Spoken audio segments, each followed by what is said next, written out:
There's a moment that happens to every trader. A moment so subtle you might not even notice it the first time. But once you see it, you can't unsee it. You're in a trade. It's moving against you. Just a little at first. Nothing alarming. But then it keeps going. And somewhere in that movement, something shifts inside you. The chart stops being data. The candles stop being price. And suddenly, it feels like the market knows you're there. Like it's waiting for you to make a decision so it can do the opposite. Like it saw you enter and decided in that exact moment to turn around. Like it's testing you, punishing you, playing with you. And the strangest part is, you know this doesn't make sense. You know the market doesn't care about your position. You know it's not personal.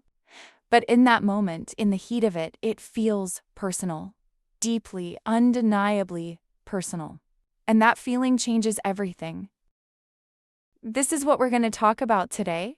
Not the market, not price action, not strategy, but this feeling, this irrational, persistent, exhausting belief that the market is somehow aware of you, that it's reacting to you, that your presence matters to it. Because until you understand why this happens, until you see the psychological machinery behind it, you'll keep trading like someone who's being attacked. And you can't trade well from that place. You can't think clearly when you believe you're under siege. So let's start with the obvious question. Why does the market feel personal when you know it's not? The answer is simpler than you think, but the implications run deep. Your brain is designed to find patterns, to assign meaning, to create stories that explain what's happening around you. This is not a flaw. This is survival. For most of human history, being able to recognize intention, to sense when something was targeting you, kept you alive. The rustling in the bushes wasn't random. It was a predator. The shift in someone's tone wasn't meaningless. It was a threat. Because the market moves, it reacts, it seems to respond. You buy and it drops. You sell and it rallies. You set a stop and it hits it by a tick before reversing exactly where you thought it would go. You wait for confirmation and it runs without you. You enter without confirmation and it fails immediately. Every single one of these experiences reinforces the feeling that the market sees you, that it's playing against you, that your decisions trigger its movements. But here's the truth you already know but can't quite internalize. The market doesn't see you. It can't. You're trading against millions of participants, algorithms, institutions, central banks, geopolitical events, sentiment shifts, liquidity flows, and random noise. Your position is a single drop in an ocean, invisible, irrelevant to the larger movement. And yet it feels personal every time. So the question isn't whether the market is personal. The question is, why can't you stop feeling like it is? And this is where it gets interesting. Because the feeling isn't really about the market, it's about you. It's about what the market represents in your internal world. It's about the meaning you've attached to winning and losing, to being right and being wrong, to control and chaos. Let me explain. When you enter a trade, you're not just risking money. You're risking something far more valuable. You're risking your sense of competence, your sense of being capable, your sense of having figured something out. And when the trade moves against you, it's not just the position that's being invalidated, it's you. Your judgment, your intelligence, your worthiness as a trader. And your brain, which is trying to protect you from this psychological threat, does what it always does. It externalizes the problem, it shifts the blame. It creates a narrative where you're not wrong, you're unlucky. You're not incompetent, you're being targeted. The market isn't random, it's adversarial. Because if the market is out to get you, at least you're not failing. You're fighting. And fighting feels better than failing. This is the hidden function of personalization. It protects your ego. It gives you an enemy to blame. It turns a loss into a story where you're the victim, not the variable. And once you see this pattern, once you recognize it in yourself, you start to notice how often you do it. You don't just personalize losing trades, you personalize the wins too.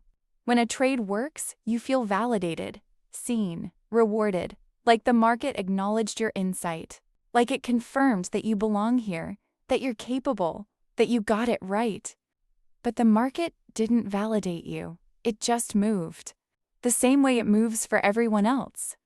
The same way it would have moved whether you were in the trade or not. Your win wasn't personal either, but it felt that way. And that feeling, that emotional high, that sense of being recognized, is just as dangerous as the feeling of being targeted. Because both feelings pull you out of objectivity.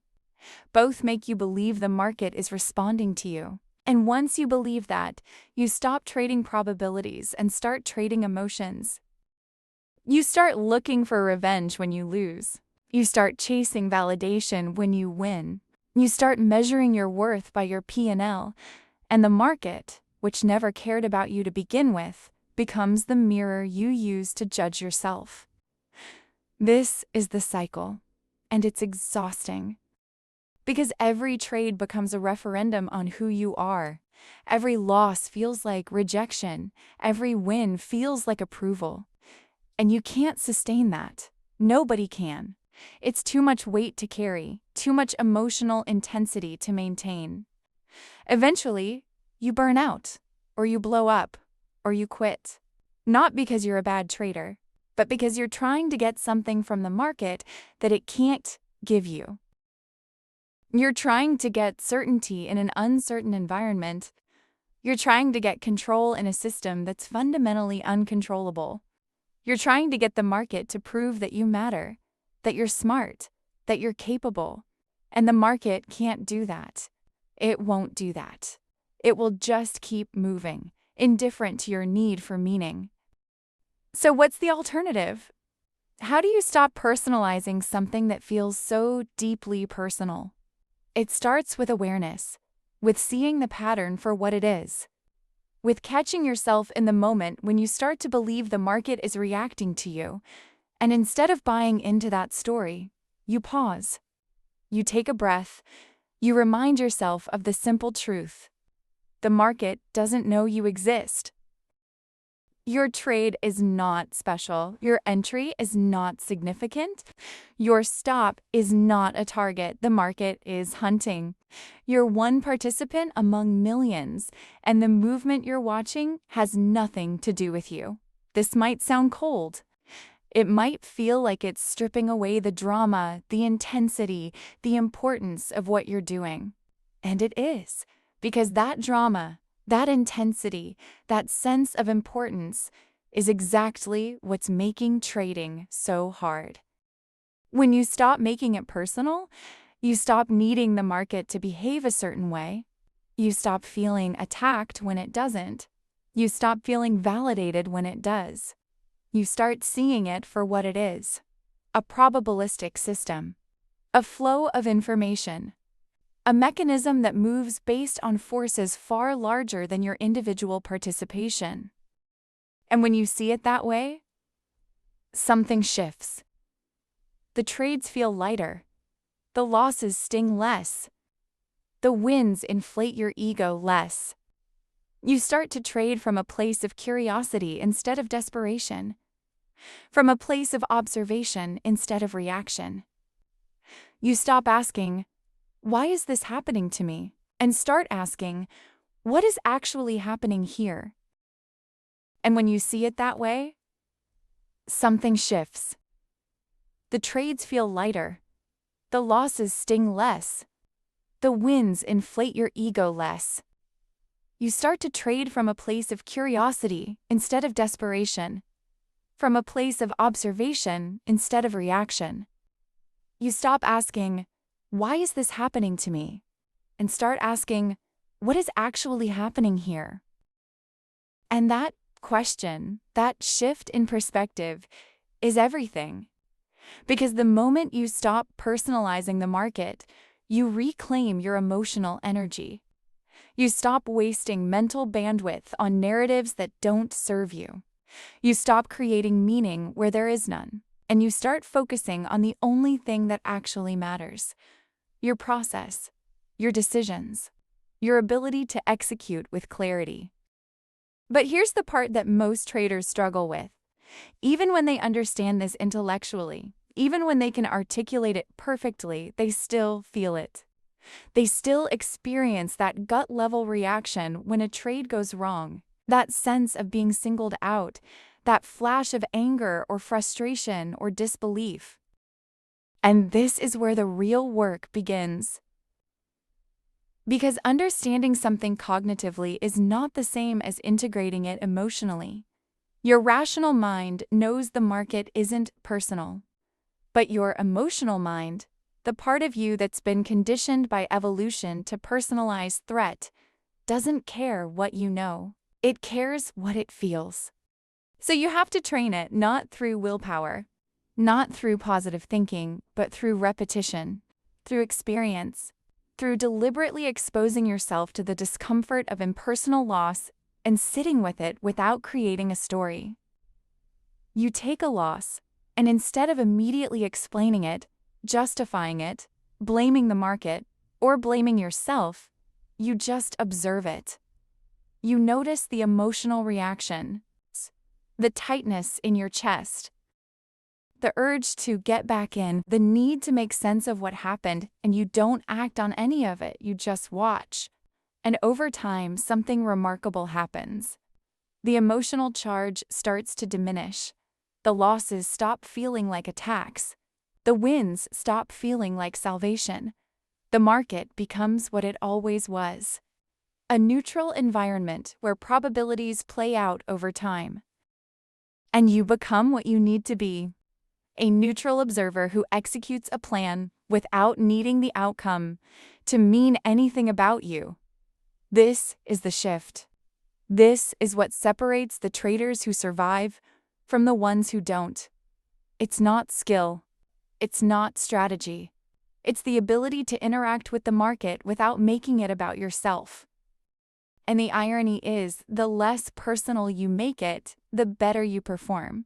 Because you're no longer trading from ego. You're no longer trying to prove something. You're no longer seeking validation or avoiding rejection.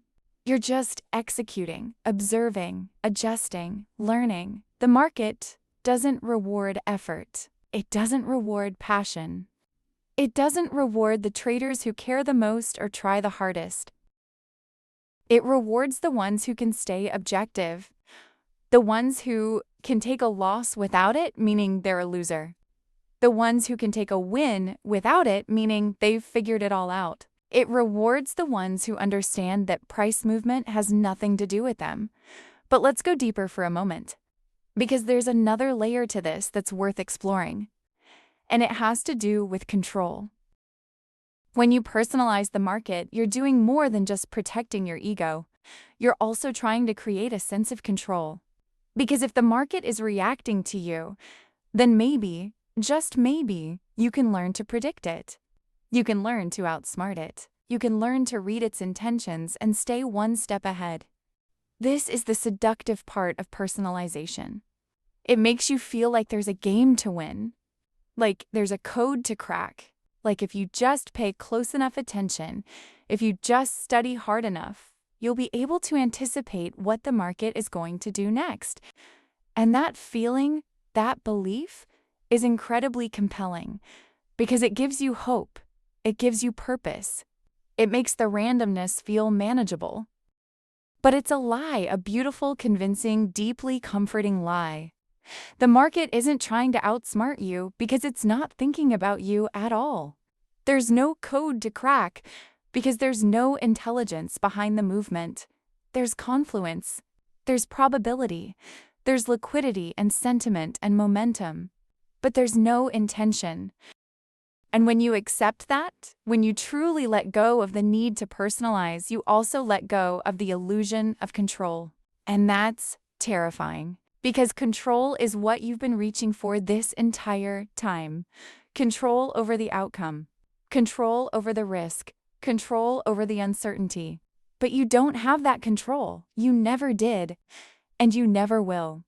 What you have is the ability to control your decisions, your risk, your plan, your reaction. That's it. That's the only control available to you. And for most traders, that's not enough. They want more. They want the market to behave, to cooperate, to make sense. And when it doesn't, they take it personally. So the question becomes, can you trade without needing to control the outcome? Can you execute without needing to know what happens next? Can you participate in a system that's fundamentally uncertain without making that uncertainty mean something about you? If you can, you'll find a kind of peace that most traders never experience. A quiet confidence that doesn't depend on being right. A resilience that doesn't crumble with every loss. A clarity that comes from accepting reality as it is, not as you wish it would be. And that clarity will serve you far better than any strategy ever could. Because here's what I've learned, both from my own journey and from working with traders who've struggled with this exact issue. The ones who thrive aren't the ones with the best setups. They're the ones who've made peace with impersonality. They're the ones who can look at a losing trade and see it as data, not as evidence of failure. They're the ones who can look at a winning trade and see it as probability playing out, not as confirmation of their genius. They've learned to separate their identity from their results, and in doing so, they've freed themselves from the emotional roller coaster that destroys most traders. This doesn't mean they don't care. It doesn't mean they're detached or robotic. It just means they've found a way to engage with the market without needing it to validate them, without needing it to be fair, without needing it to make sense. They traded as it is, not as they want it to be. And that's the final lesson here. The market doesn't owe you anything. It doesn't owe you fairness. It doesn't owe you consistency. It doesn't owe you wins just because you worked hard or studied long or deserve success. It's just a market, a place where buyers and sellers meet, where supply and demand intersect, where countless variables converge into movement that looks like intention but isn't. And once you stop expecting it to be anything other than that, or once you stop needing it to recognize you or reward you or treat you a certain way, you're free.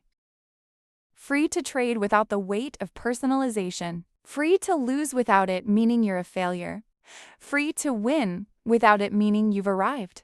Free to simply be present with what is, instead of tormented by what you think it should be. This is the shift. This is the work.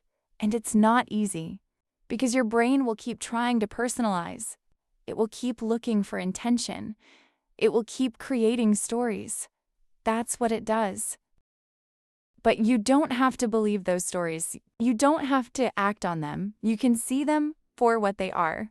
Protective mechanisms, emotional reflexes, patterns left over from a time when personalizing threat kept you alive. But you're not fighting for survival anymore. You're trading. And trading requires a different kind of mind. One that can observe without attachment. One that can participate without needing to control. One that can lose without losing itself in the process. So the next time you find yourself thinking the market is out to get you, pause, take a breath, and ask yourself, what if it's not? What if this movement has nothing to do with me? What if this is just probability unfolding and I happen to be on the wrong side of it this time? And then let that thought settle. Let it sink in. Let it remind you that you're not the center of this system. You're a participant, and that's all you need to be.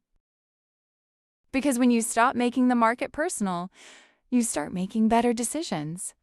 You start seeing opportunities instead of threats. You start trading with clarity instead of emotion. You start building the kind of consistency that only comes from emotional neutrality. And that's when everything changes.